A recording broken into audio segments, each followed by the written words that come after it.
வணக்கம் and welcome to 1008 soil project. 100வது எபிசோட்ல இருக்கோம். இன்னைக்கு பாகான்சரா எக்ஸ்பெடிஷன் தொடங்கிருச்சு. இந்த ஒரு பதிவில் 9 ஆலயத்தை பார்க்க போகிறோம். முதல் ஆலயமாக 3 தலைமுறைக்கு காவடி கலைகளும் உரிமை கலைகளும் எடுத்து வழங்கி தொடுத்து வந்த ஒரு கோவில்லேருந்து ஒரு பிடி மண் எடுக்கிறது மிகப்பெரிய பாக்கியமாக தான் நான் கருதுகிறேன். அந்த ஆலயத்தோட பேர் ஸ்ரீ ருத்ரம்மா காளியம்மன் ஆலயம்.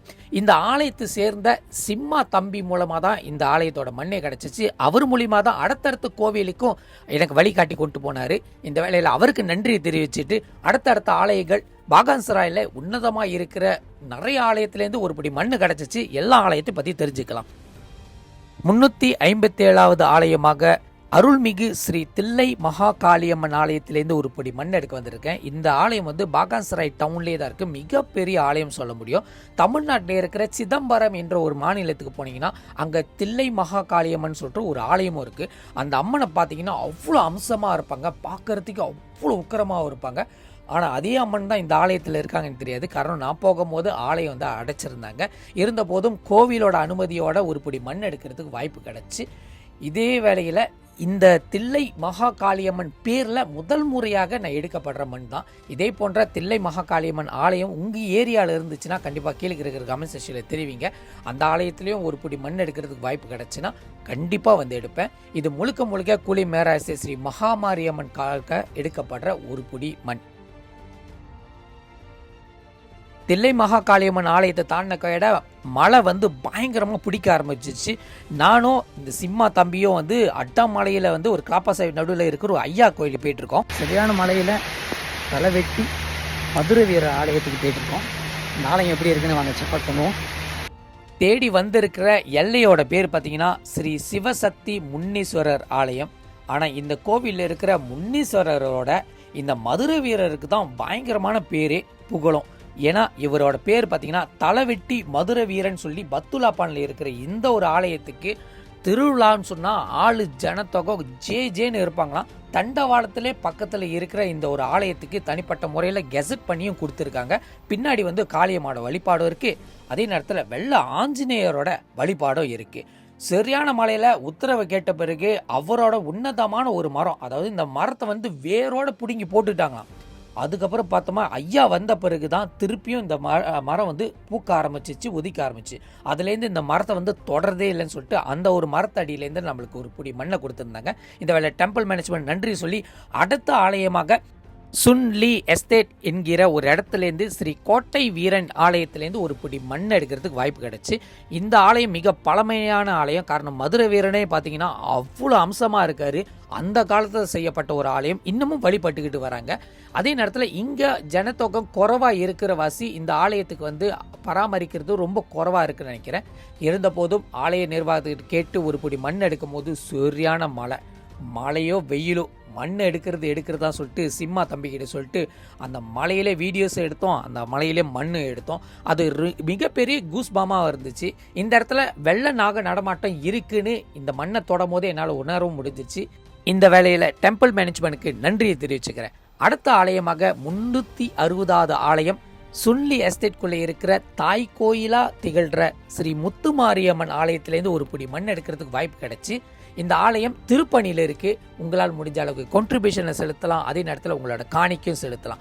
இந்த இடத்துல ஒரு மிகப்பெரிய விசேஷம் என்னன்னு பார்த்தோமா, இந்த கோவில்காரங்களே இந்த பெயிண்டிங் ஒர்க்கு ஆர்ட் ஒர்க்லாம் பார்க்குறாங்க.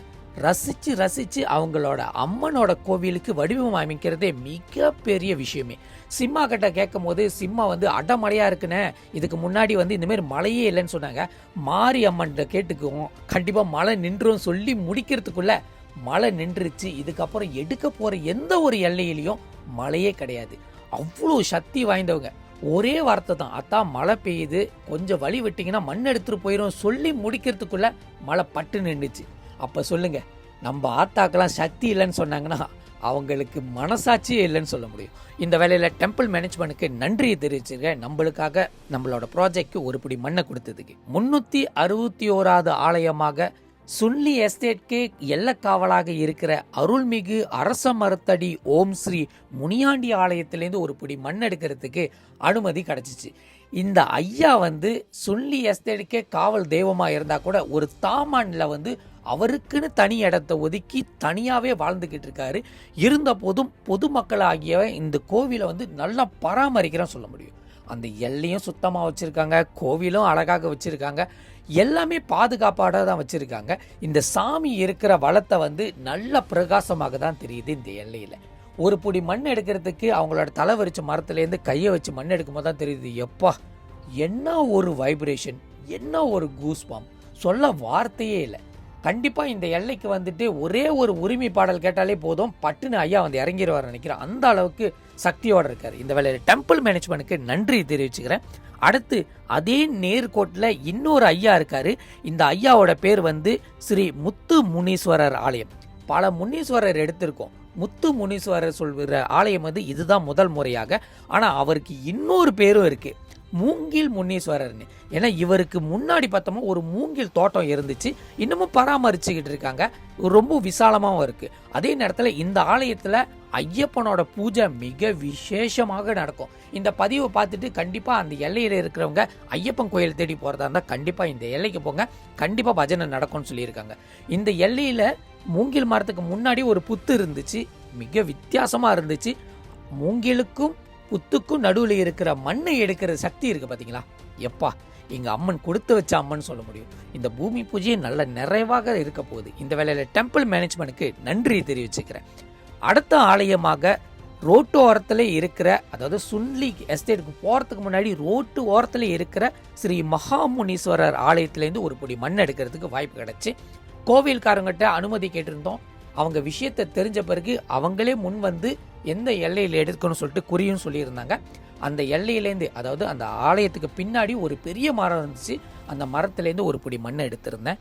அந்த மண் எடுக்கும் போது கூட தெரிஞ்சு இந்த மண் எவ்வளோ உன்னதமாக இருக்குன்னு. இந்த மரம் இருக்கிற வரைக்கும் இந்த மண்ணுக்கு உண்டான சக்தியே வேற லெவலாக தான் இருக்கும். அதை என்னால் உணர முடிச்சு. இந்த வேலையில் டெம்பிள் மேனேஜ்மெண்ட்டுக்கு நான் நன்றி தெரிவிச்சுக்கிறேன். இந்த ஒரு வாய்ப்பை நம்மளுக்கு தந்ததுக்கு. இந்த ஐயாவை பாருங்க, பா என்ன கம்பீரத்தோடு இருக்காரு, என்ன அம்சமாக இருக்காரு, சொல்லவே வார்த்தை இல்லை. இந்த பயணத்தில் இறுதியான ஒரு ஆலயத்தை பார்க்க போகிறோம். இந்த ஆலயம் வந்து எனக்கு மிக விசேஷமான ஆலயம் சொல்ல முடியும். காரணம், இந்த ஆலயத்துக்கு உண்டான அம்சம் வந்து இந்த அம்பாள் மூலிமா எனக்கு தெரிய வந்துச்சு. அந்த ஆலயத்தோட கதையை கண்டிப்பாக வேறு நாள் வந்து சொல்கிறேன். இருந்த போதும் இந்த ஒரு ஆலயத்துக்கு அனுமதி கொடுத்த கோயில் நிர்வாகத்துக்கு நன்றி தெரிவிச்சுக்கிறேன். இந்த ஆலயத்தோட பேர் அருள்மிகு ஸ்ரீ முத்து மாரியம்மன் ஆலயம். ஜிங்செங் எஸ்டேட்குள்ளே இருக்கிற இந்த ஒரு ஆலயத்திலேருந்து ஒரு பிடி மண் எடுக்கிறதுக்கு வாய்ப்பு கிடச்சி. இந்த ஒரு மண் எடுக்கும் போது அதோட உன்னதமான வார்த்தைகளும் சக்திகளும், ஒரு ஏக்கத்தோடு இருக்கிற அம்மன் நம்மளுக்கு குறி சொல்லும் போது அது எந்த மாதிரி இருக்குன்னு எனக்கு உணர முடிஞ்சு. இந்த வேளையில் அந்த ஆலயத்தோட திருப்பணி இன்னும் கொஞ்ச நாளில் நிறைவடைஞ்சிரும். கண்டிப்பாக ஊர் மக்களும் திறந்து அம்மனுக்கு வந்து பாலபிஷேகமோ நெய் அபிஷேகமோ அதே நேரத்தில் தீவந்தி திருவிழாவும் நடத்தணும்னு இந்த அம்மன் எதிர்பார்க்குறாங்க. அது நடக்கும்னு எதிர்பார்ப்போம். இந்த வேளையில் பாகான்சரா எக்ஸ்பெடிஷன் முழுமையடைஞ்சு சிம்மா தம்பிக்கு நன்றி தெரிவிச்சுக்கிறோம். அடுத்தடுத்த எபிசோடில் சந்திக்கிறேன்.